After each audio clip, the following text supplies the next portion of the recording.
General Hayden. Thank you, sir. Chairman Graham, Chairman Goss, distinguished members of the Intelligence Committees, first of all, thank you for the opportunity to address you today. And first of all, on behalf of the men and women of the National Security Agency, I want to extend our profound sympathies to the families of the victims and to the survivors of these terrible attacks. We know our responsibilities for American freedom and security at NSA. Our workforce takes the events of September 11th very personally. By the very nature of our work in SIGINT, our people deeply internalize their mission. This is truly personal for them. Shortly after the attacks on the World Trade Center and the Pentagon, our Director for Signals Intelligence, Maureen Baginski, visited and calmed an emotionally shattered counterterrorism office. That office is located near the top floor of one of our high-rise buildings. Now, for obvious reasons, we had tried to move as many folks as possible into our adjacent lower buildings, but we really couldn't afford to move the counterterrorism shop. When I visited them later that afternoon, not only were they hard at work, they were defiantly tacking up blackout curtains on their windows to mask their location. They remain equally hard at work today. Americans should be proud of these dedicated men and women who serve in the front lines of the war against terrorism. This inquiry is very important to us. It's played an important role for NSA and for the country in determining why al-Qaeda was able to attack on that day with little warning, and how we can better detect and defeat these kinds of operations in the future. Since April, we've hosted your staff in our office spaces at our headquarters. We've shared data with them, and in response to their request, have made available nearly 3,000 documents, 15,000 pages of material, and we have arranged about 200 face-to-face meetings. We've assigned some of our best people to work full-time with your staff, and we've done this because, like you, we're committed to finding the full story of what led up to September 11th and to eliminating the systemic problems that hamper our ability to aggressively collect against terrorists. Now, my goal today is to provide you and the American people with as much insight as possible into the three questions Ms. Hill raised earlier. First, what did NSA know prior to September 11th? Second, what have we learned in retrospect? And third, what have we done in response? Now, I'll be as candid as prudence and the law allow me in this open session.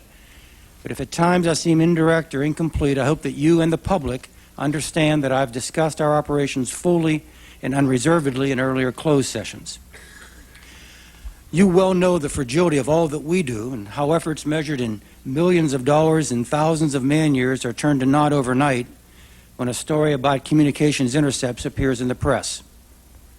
Such leaks make the intelligence challenges that we face just that much more difficult and costly.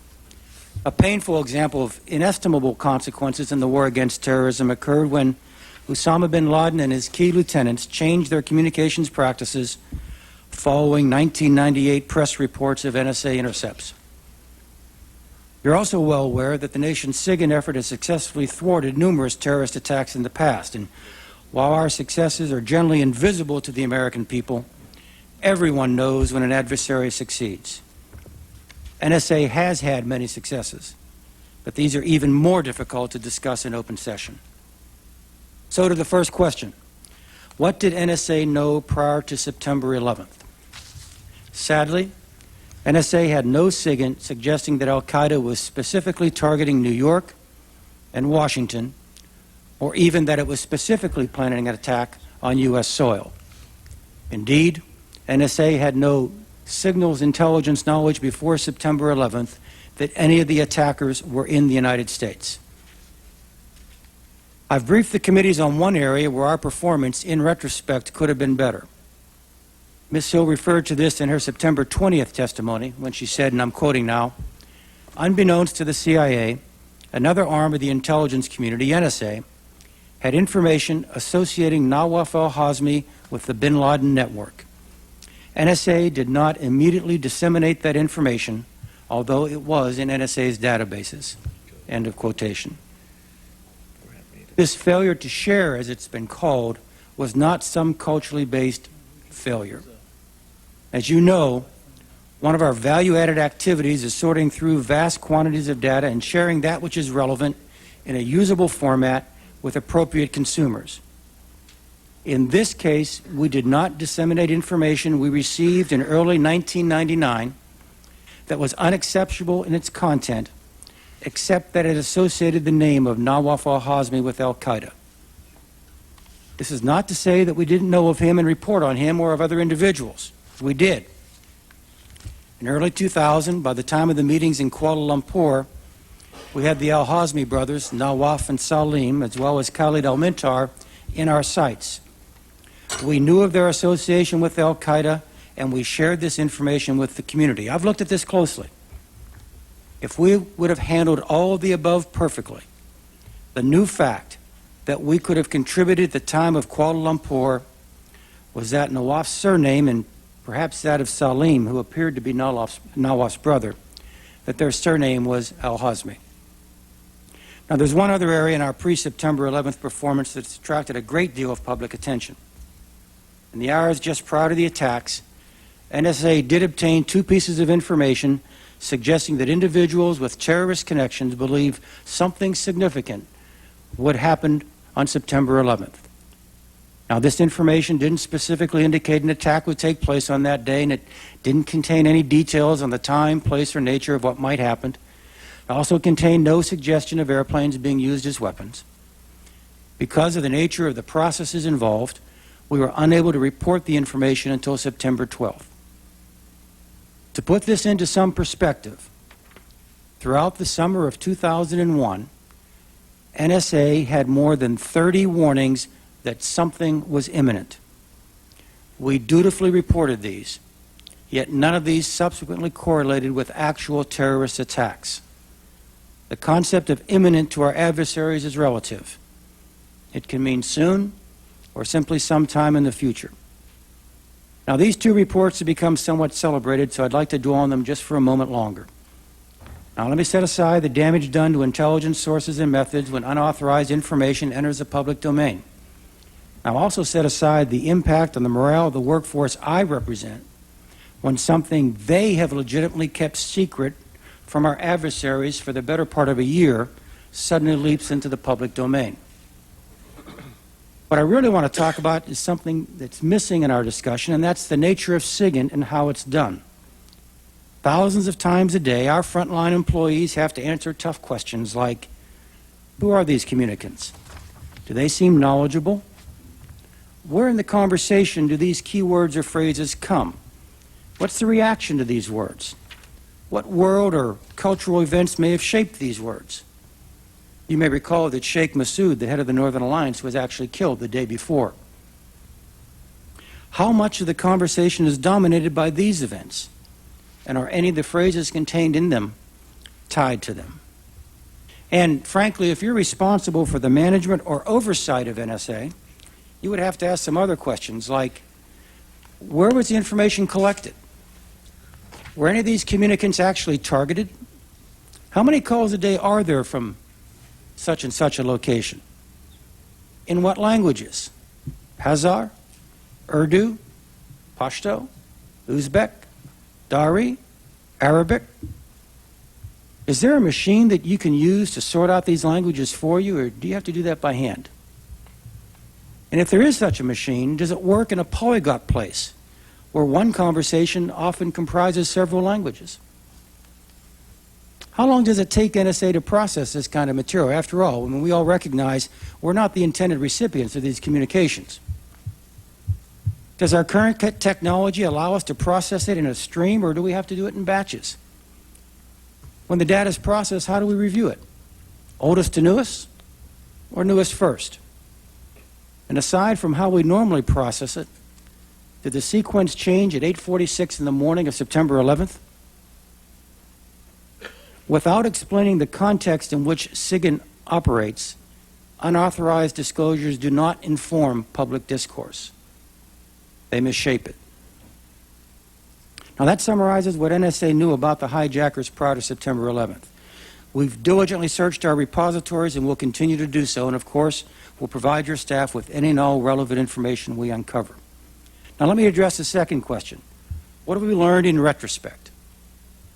The primary lesson is that NSA was indeed on the right path, a path of transformation. Congressional leaders told me at our first meetings more than 3 years ago that the agency had fallen behind and was in danger of irrelevance. The challenge above all was technological. Chairman Goss, as you told me in our first meeting, General, you needed to hit a home run your first time at bat.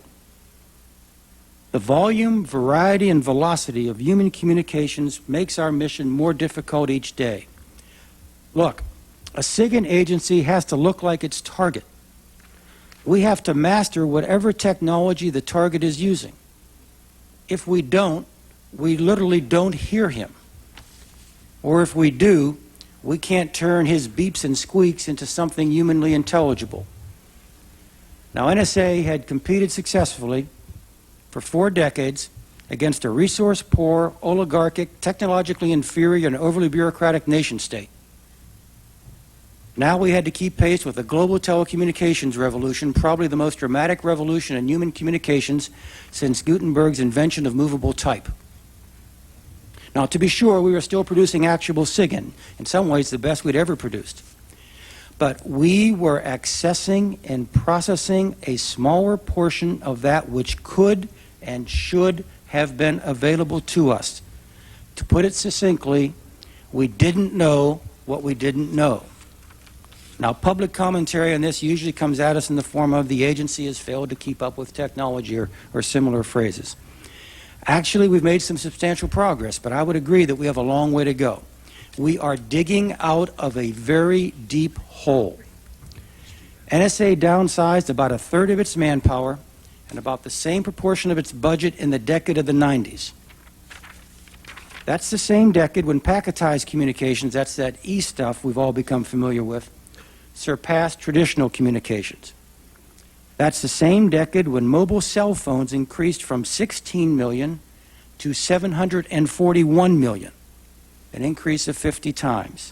That's the same decade when internet users went from about 4 to 361 million, an increase of over 90 times.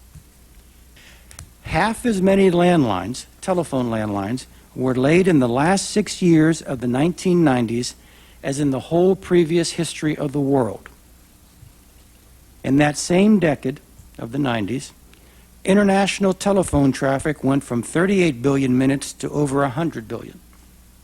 This year, the world's population will spend over 180 billion minutes on the phone in international calls alone. Now, it was clear to us we were going to have to recapitalize if we were going to keep up. Now, the danger wasn't that SIGINT would go away. The danger was SIGINT would cease to be an industrial strength source of American intelligence. It would, we feared, if we didn't keep up, begin to resemble an intelligence boutique. Limited product line, limited customer set, and very high unit prices. By the end of the 1990s, with a budget that was fixed or falling and demands from our customers that were unrelenting, we attempted to what we called churn about $200 million per year in our program. Now that meant taking money away from current, still active, still producing activities and investing those dollars in that recapitalization, in future capabilities. Now $200 million a year was far short of what we needed. And in fact, I could make only about 1/3 of that number stick as our program went through the executive branch in Congress. Now, I went public with this, with an aspect of this dilemma, in an interview with CBS News that aired on 60 Minutes 2 in February 2001.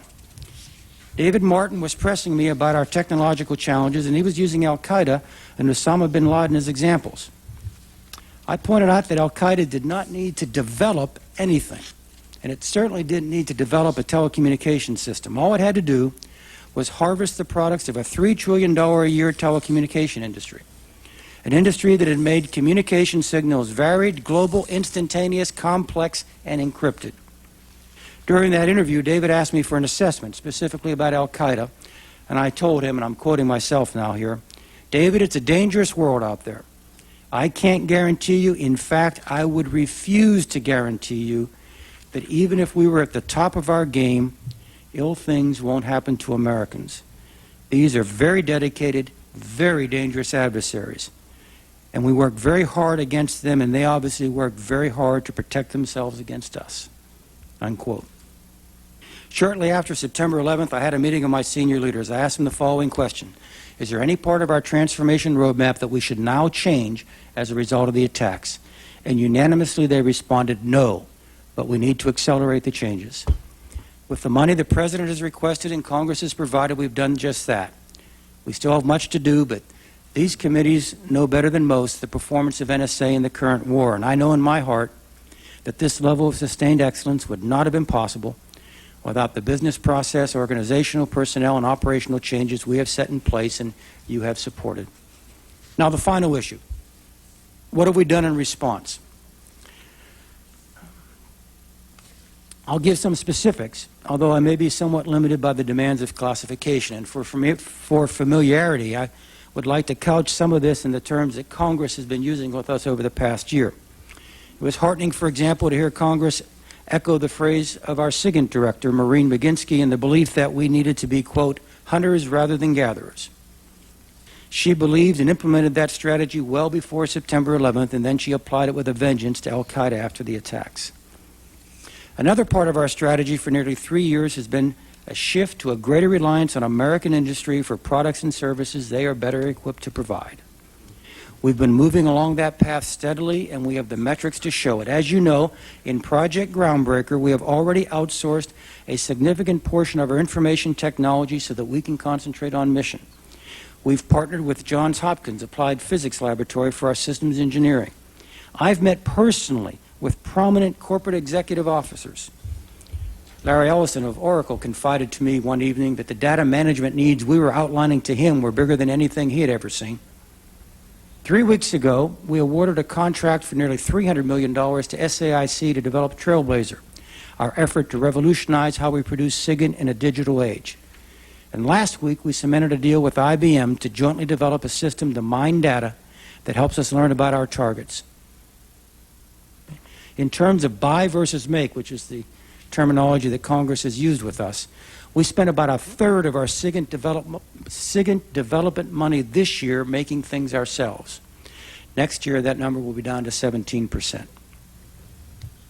Congress has also said that we had listened in on large volumes of phone calls from the part of the world where al-Qaeda was located, but didn't focus on al-Qaeda.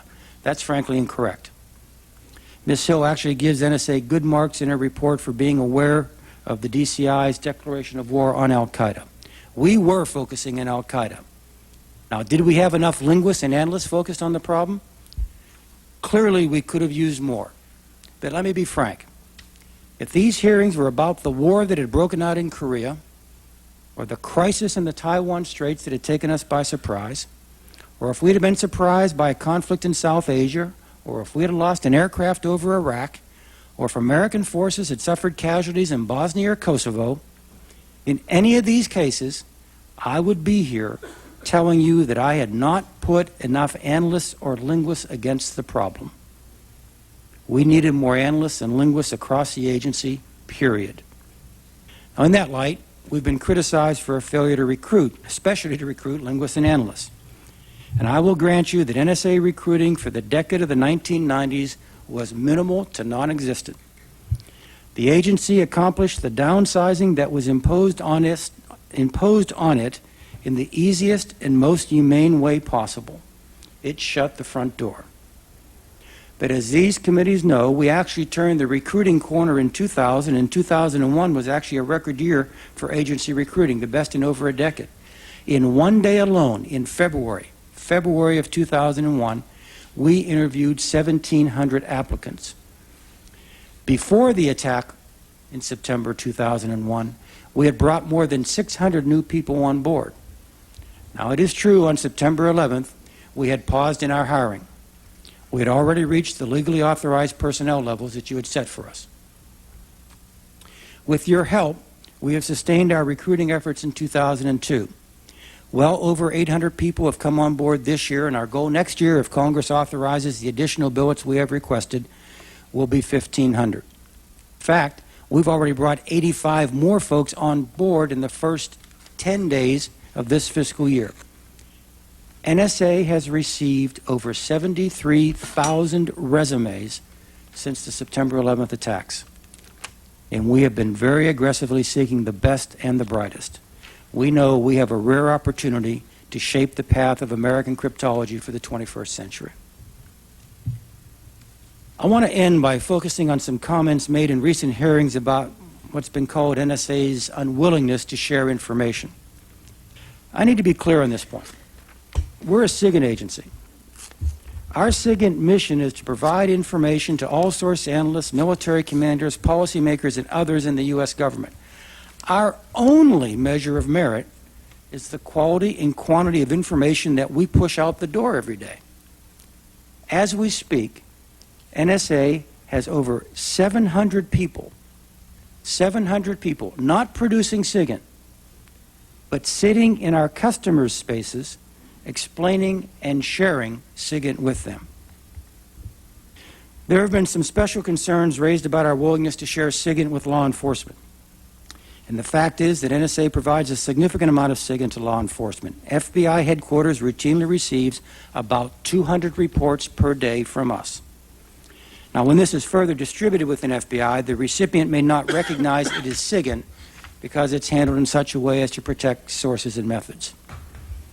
Much has been said in these hearings about a wall between intelligence and law enforcement. Now, I'll speak only of NSA. I think it's fair to say that historically, we have been able to be more agile in sharing information with some customers, like the Department of Defense, than we have with others, like the Department of Justice. This is not something we created. It is not something that we chose.